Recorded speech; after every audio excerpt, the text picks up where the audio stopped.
Let's work the same problem except use kinetic moments instead, this capital mu symbol. It's just another way to solve the problem where we're going to sum about A instead. And A was the front wheel of the vehicle. I've reduced the vehicle 2 blocks if you can't tell. Okay, well, the first thing you want to do is turn your free body diagram into a kinetic diagram. And what that means is, let's do our free body diagram first. We had a normal force at A, a normal force at B. We had mass times gravity coming down from G, and then we had a force B coming in from the right, causing us to accelerate to the left. A kinetic diagram just turns all of that into a mass times the acceleration of G. There could be a mass times the acceleration of G in the y direction also. And there could be some alpha, but in this case we know alpha is 0 and there's no acceleration in the y direction. So let's do this in a couple less lines of work.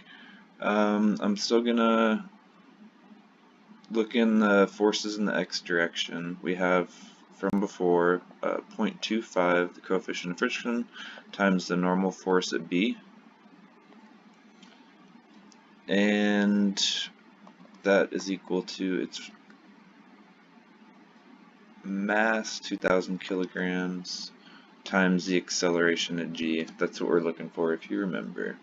So now let's sum the moments about A instead of G like last time.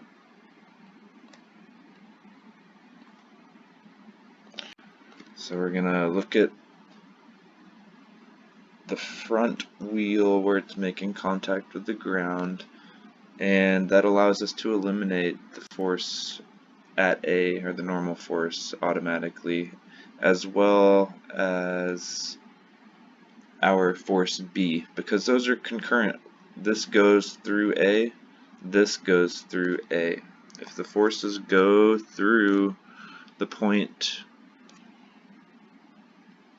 that we're summing the moments about, then we do not get a moment, and we can ignore them. So let's sum the moments about A and say that's equal to the summation of our kinetic moments about A.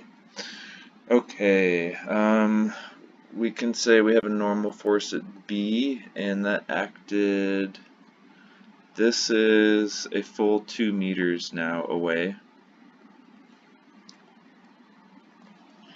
And we have the weight mg, and that acted, this was 1.25 meters from A. Whoop, 1.25 meters. And that's going to equal to our kinetic moment. So what does that mean? Our kinetic moment is, my best description is, you can get the same units as Newton meter for moment, but it's not really a moment. It's not a force or a force couple that's causing a twisting motion.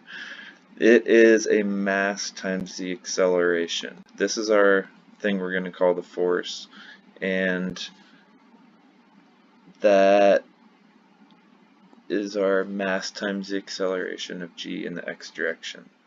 And that acts 0.3 meters away.